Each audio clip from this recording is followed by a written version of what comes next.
كان في عجلي أستغفر الله من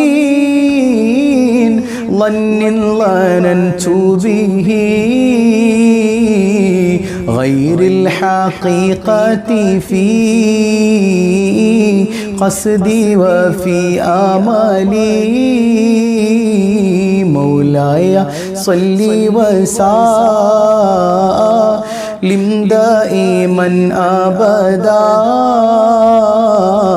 على حبيبك خير الخلق كلهم أستغفر الله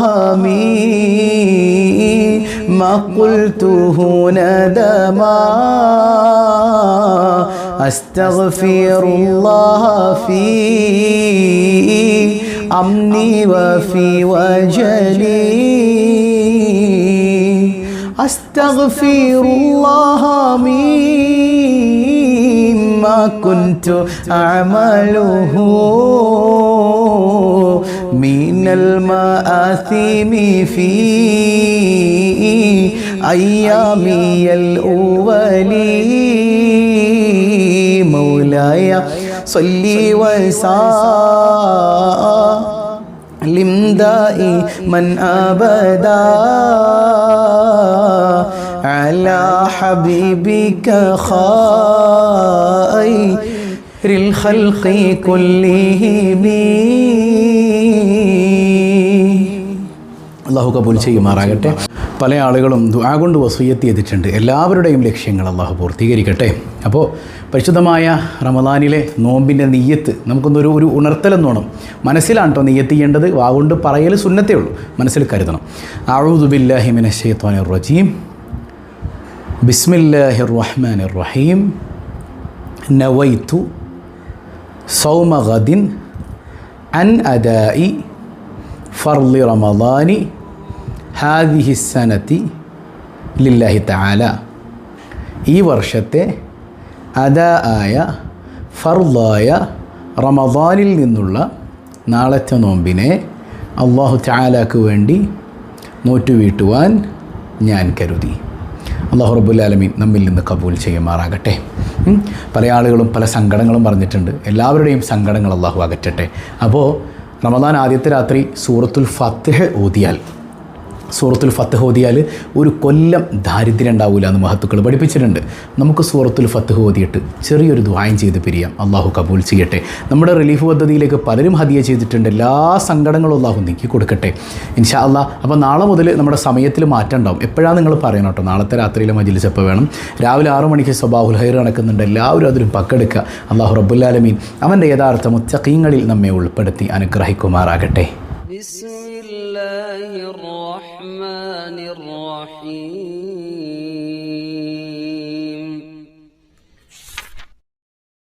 ഇന്നാ ഫതഹ്നാ ലക ഫത്ഹൻ മുബീനാ ليغفر لك الله ما تقدم من ذنبك وما تأخر ويتم نعمته عليك ويهديك صراطا مستقيما وينصرك الله نصرا عزيزا هو الذي أنزل السكينة في قلوب المؤمنين ليزدادوا إيمانا مع إيمانهم ولله جنود السماوات والأرض وكان الله عليما حكيما ليدخل المؤمنين والمؤمنات جنات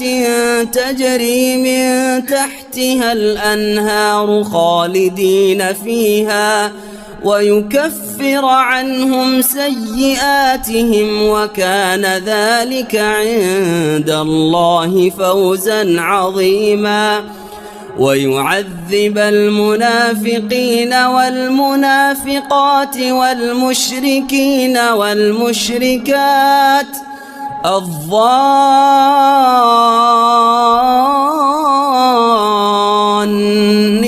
بالله ظن السوء عليهم دائرة السوء وغضب الله عليهم ولعنهم وأعد لهم جهنم وساءت مصيرا ولله جنود السماوات والأرض وكان الله عزيزا حكيما إنا أرسلناك شاهدا ومبشرا ونذيرا لتؤمنوا بالله ورسوله وتعزروه وتوقروه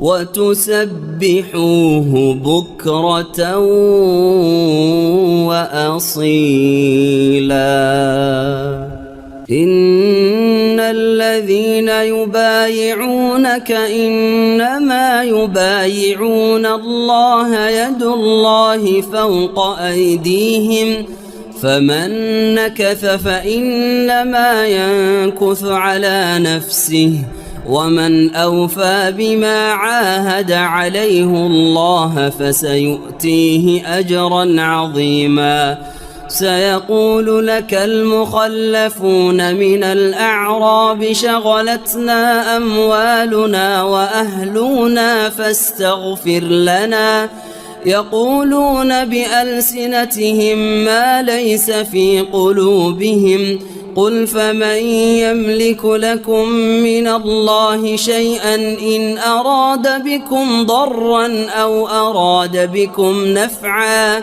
بل كان الله بما تعملون خبيرا بل ظننتم أن لن ينقلب الرسول والمؤمنون إلى أهليهم أبدا وزين ذلك في قلوبكم وظننتم ظن السوء وكنتم قوما بورا ومن لم يؤمن بالله ورسوله فإنا أعتدنا للكافرين سعيرا ولله ملك السماوات والأرض يغفر لمن يشاء ويعذب من يشاء وكان الله غفورا رحيما سيقول المخلفون إذا انطلقتم إلى مغانم لتأخذوها ذرونا نتبعكم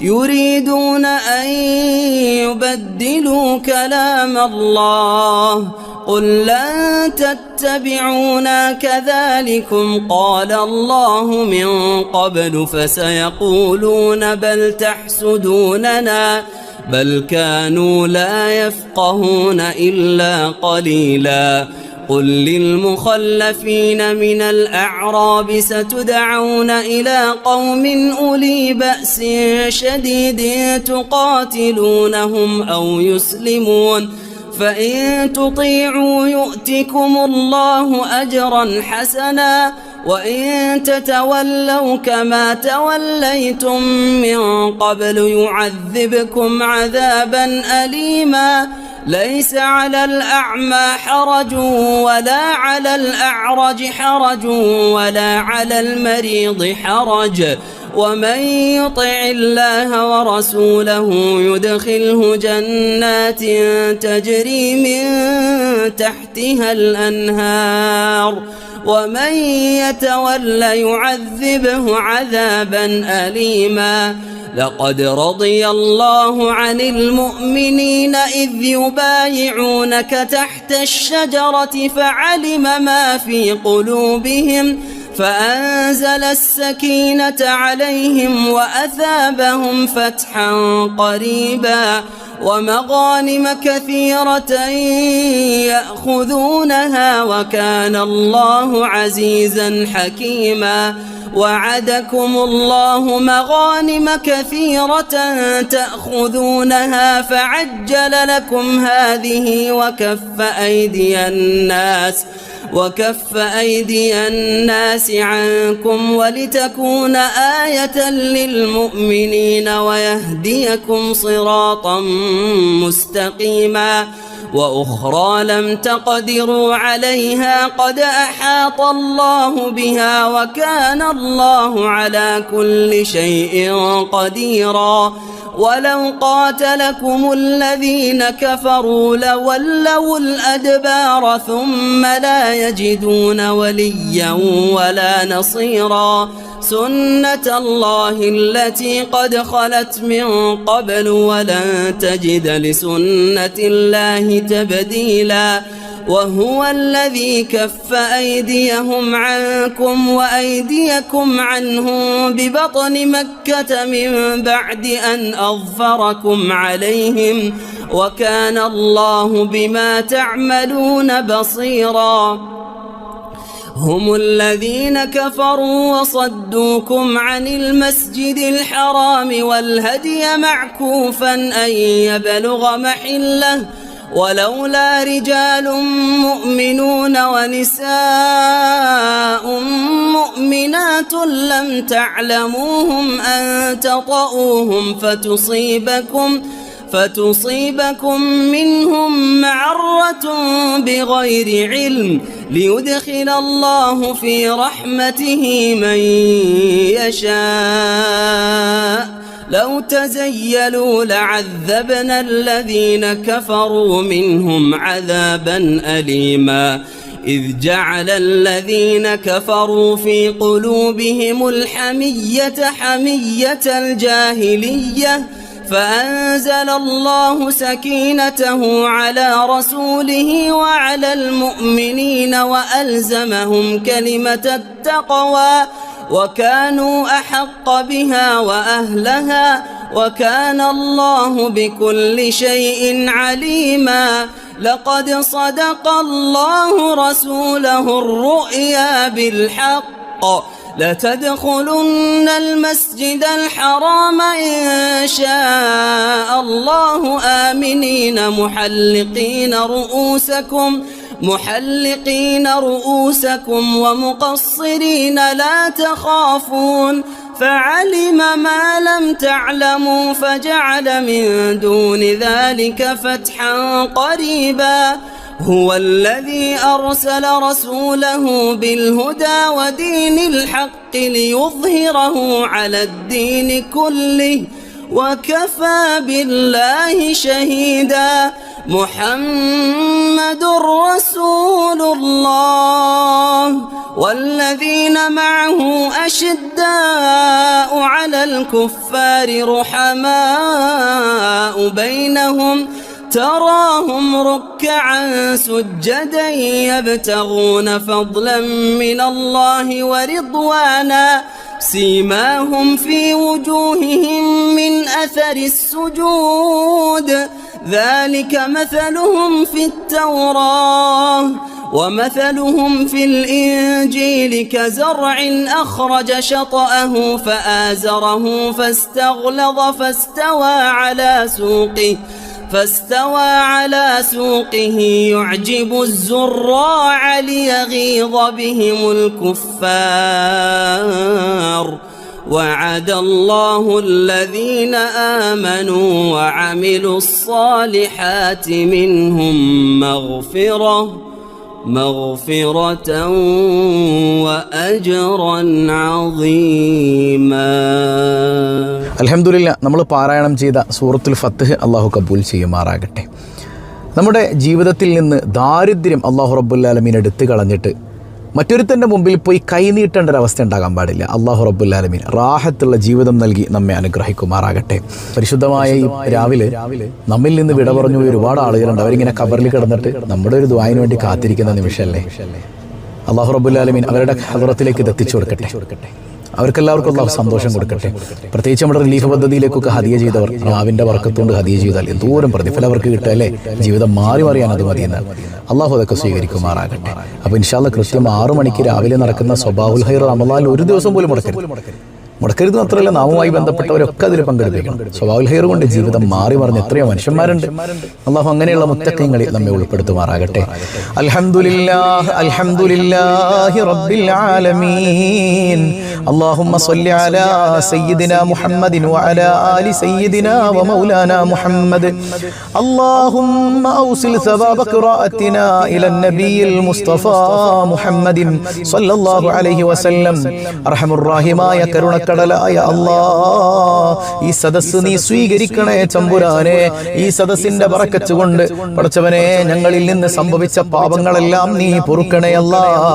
അറിഞ്ഞും അറിയാതെയും രഹസ്യമായും പരസ്യമായും ചെയ്ത എല്ലാ തെറ്റുകളും നീ പൊറുത്തു തരണേ തമ്പുരാനെ.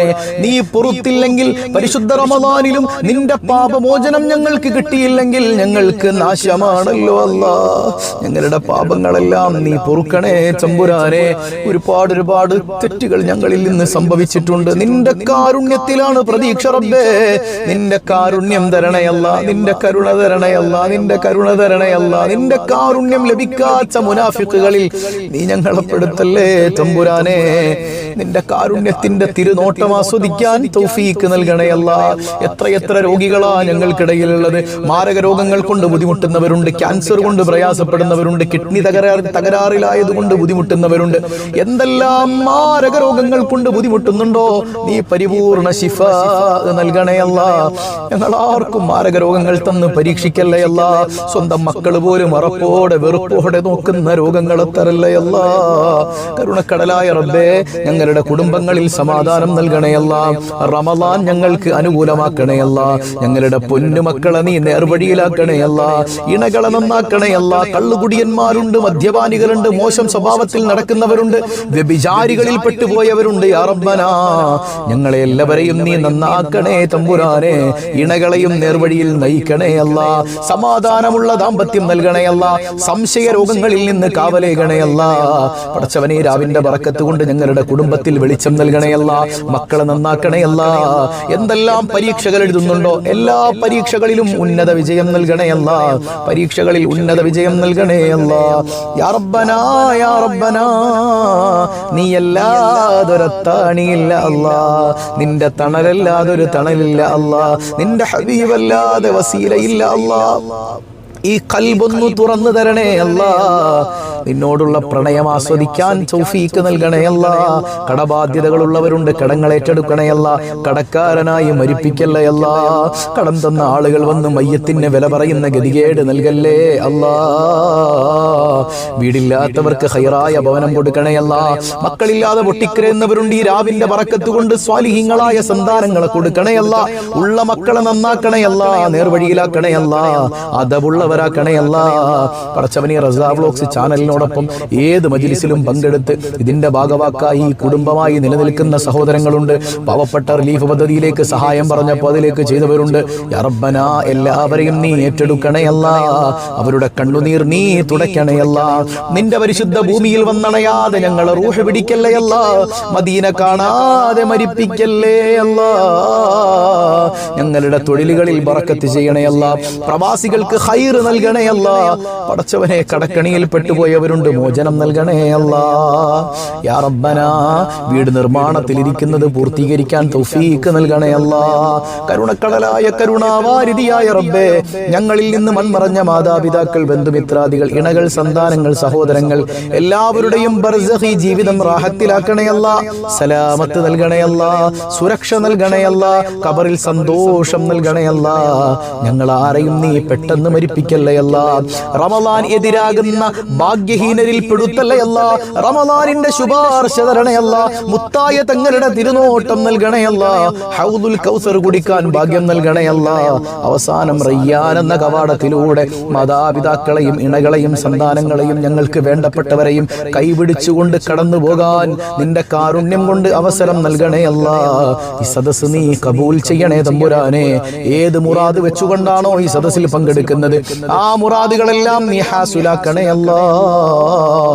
ആമീൻ ബിറഹ്മതിക യാ അർഹമർ റഹീമീൻ ബിഹഖി സ്വല്ലല്ലാഹു അലാ മുഹമ്മദ് സ്വല്ലല്ലാഹു അലൈഹി വസല്ലം സ്വല്ലല്ലാഹു അലാ മുഹമ്മദ് സ്വല്ലല്ലാഹു അലൈഹി വസല്ലം. وسلم اللهم صل على محمد يا رب صل عليه وسلم. والسلام عليكم ورحمة الله وبركاته.